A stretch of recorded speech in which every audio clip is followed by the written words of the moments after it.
Bismillahirrahmanirrahim. Assalamualaikum warahmatullahi wabarakatuh. Alhamdulillah, sahabat publikasi, jumpa lagi dengan saya di channel ini. Saya berharap Anda sekalian bahagia dan bersemangat untuk menulis artikel ilmiah, kemudian semangat publikasi agar hasil karya kita dapat bermanfaat bagi orang lain, terutama penulis dalam dunia akademis. Sekarang saya akan berbagi tips bagaimana cara menulis abstrak artikel publikasi dengan baik sehingga memudahkan pembaca untuk memahami isi dari penelitian kita. Kenapa? Karena abstrak merupakan intisari dari penelitian yang telah kita tulis dan kita publikasikan.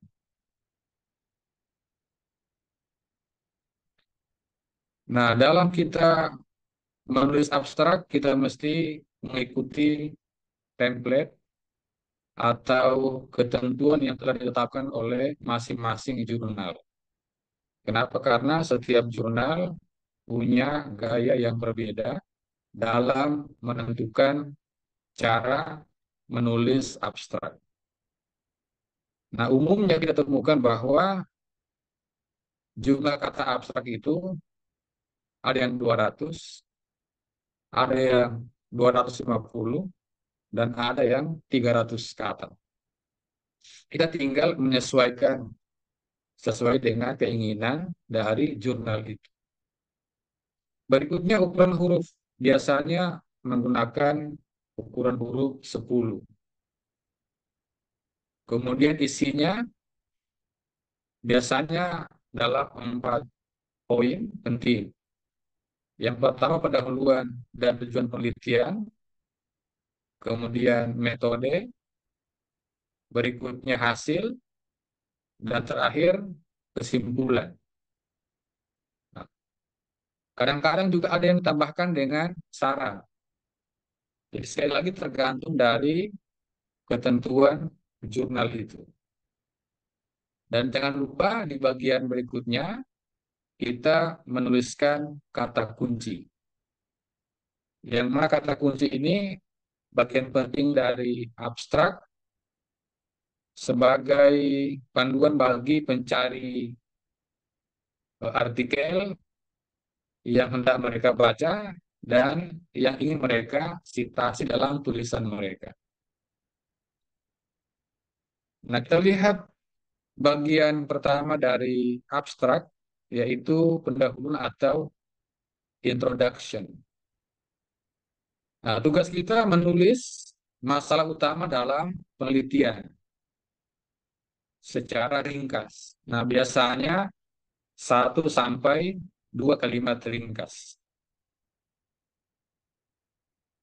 Yang kedua, kita tulis tujuan umum dari penelitian yang telah kita laksanakan secara ringkas juga. Nah, biasanya 1 kalimat. Nah, misalnya di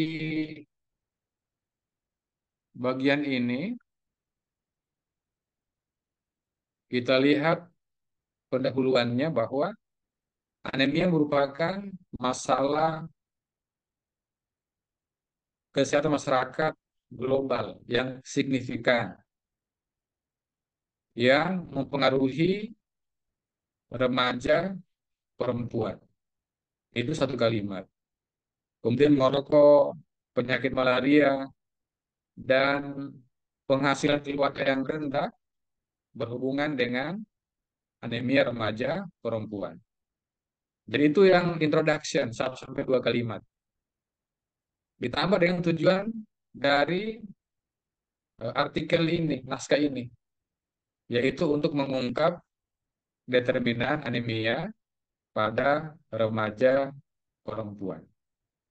Jadi sudah kita tuliskan bagian introduction dari abstrak sebanyak 3 kalimat. 2 kalimat pendahuluan, satu kalimat tujuan dari tulisan ini dibuat.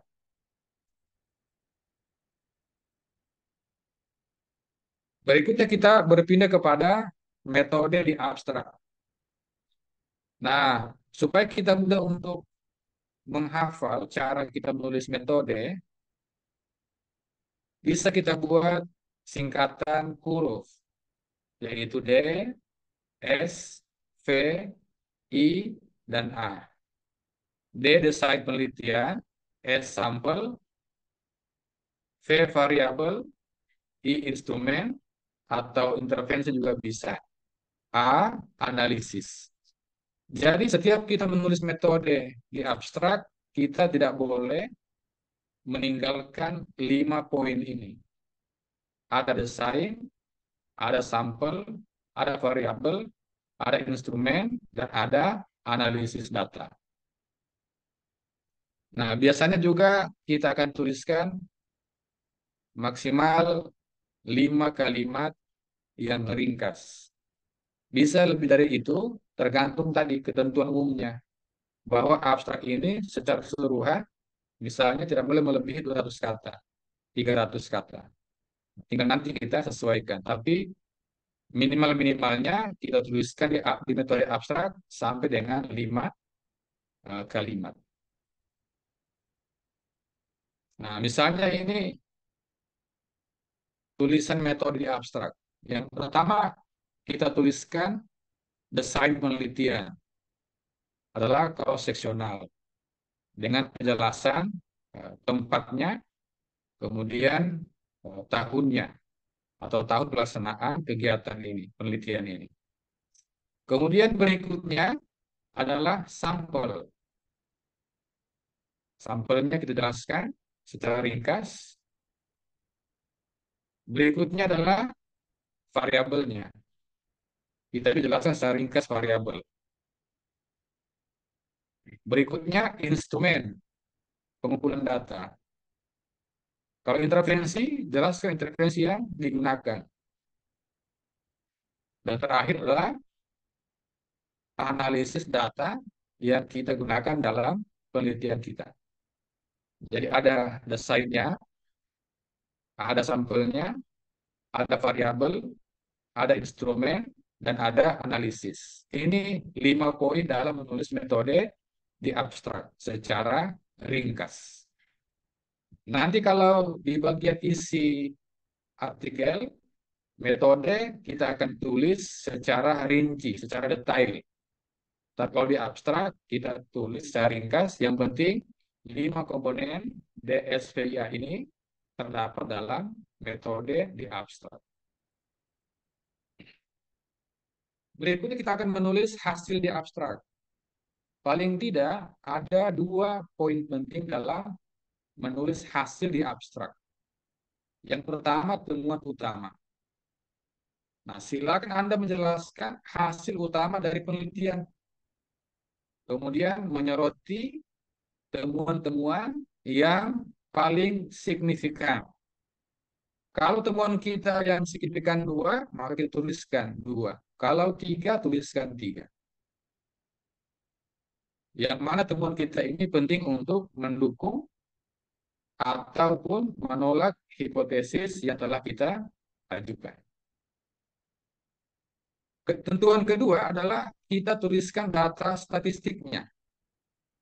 Misalnya temuannya signifikan 3 atau 2. Tentu kita akan tuliskan lagi 2 atau 3 data statistiknya.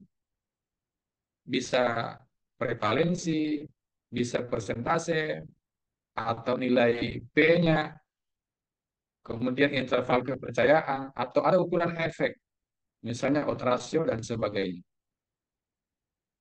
Nah, ini 2 poin penting yang kita tulis di hasil pada penulisan abstrak. Temuan utama dan data statistik. Misalnya, kita lihat hasil di abstrak dari artikel ini misalnya. Kita lihat di sini tentang persentase remaja anemia sebanyak 20,3%. Jadi temuannya adalah persentase anemia, angkanya 20,3%. Kemudian ada out rasio yang merokok 3,2 dengan nilai interval kepercayaan. Demikian juga malaria, kemudian penghasilan keluarga di bawah eh, rata-rata UMK misalnya, atau upah minimum kabupaten. Jadi semua kita tuliskan temuannya berapa dan bagaimana hasil statistiknya.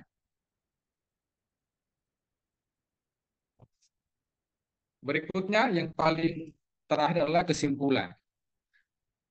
Ya, kesimpulan di abstrak. Kesimpulan paling tidak berisi 3 poin utama. Yang pertama, ringkasan temuan utama. Nah, tugas kita menulis, merangkum temuan utama penelitian. Tekankan poin-poin penting yang telah kita hasilkan dari analisis data. Kemudian yang kedua, interpretasi temuan. Jadi tugas penulis berikan interpretasi singkat dari temuan yang telah kita dapatkan, kemudian jelaskan maknanya, implikasi dari hasil penelitian, sehingga nanti bisa menjawab pertanyaan penelitian atau mendukung ataupun membantah dari hipotesis penelitian. Yang ketiga adalah implikasi temuan. Jelaskan dampak atau implikasi dari temuan dan relevansi praktisnya, baik dalam konteks teori, kebijakan, ataupun aplikasi klinis. Nah, inilah 3 poin dalam menulis abstrak di bagian kesimpulan. Dan kita juga tulis secara ringkas. Nah, biasanya ditulis dalam 1 paragraf saja dengan beberapa kalimat.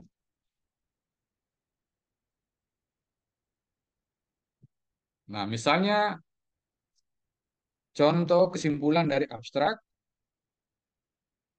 anemia remaja putri, prevalensinya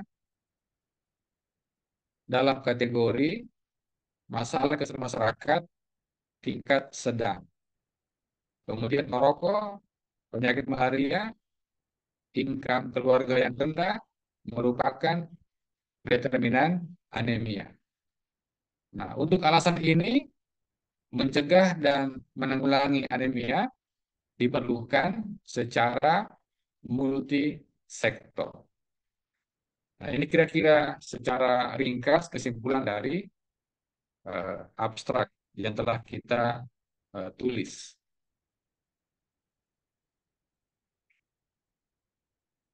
Ya, kami kira itu tentang tips atau cara menulis abstrak dalam suatu naskah artikel atau manuskrip artikel ilmiah yang hendak kita ajukan untuk dipublikasi pada satu jurnal. Kesimpulannya, setiap jurnal memiliki cara atau ketentuan penulisan abstrak yang berbeda-beda. Tugas kita adalah mengikuti ketentuan tersebut. Tidak boleh kita langgar agar naskah kita diterima oleh mereka. Kemudian, abstrak berisi 4 poin penting. Pertama, pendahuluan dan tujuan penelitian. Yang kedua, metode. Yang ketiga, hasil. Dan keempat, kesimpulan.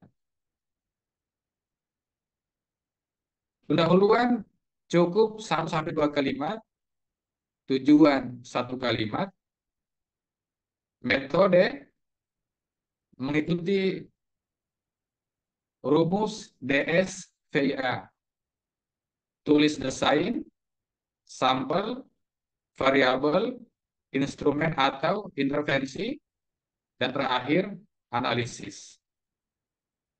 Paling tidak 5 kalimat. Kemudian kita akan tulis hasil. Berapa jumlah temuan kita, Kalau dua, tulis dua, tiga, tulis tiga. Kemudian kita akan tulis data statistik. Dan terakhir adalah kita tulis kesimpulan.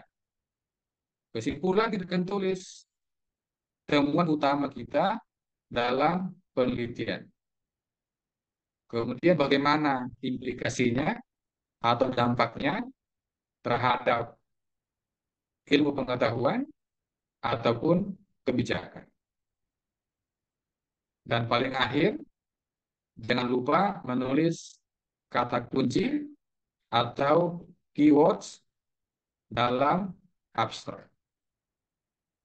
Sahabat publikasi, kami kira ini secara singkat bagaimana tips membuat abstrak artikel publikasi. Semoga bermanfaat. Jangan lupa like, subscribe, dan komen channel ini. Terima kasih. Assalamualaikum warahmatullahi wabarakatuh.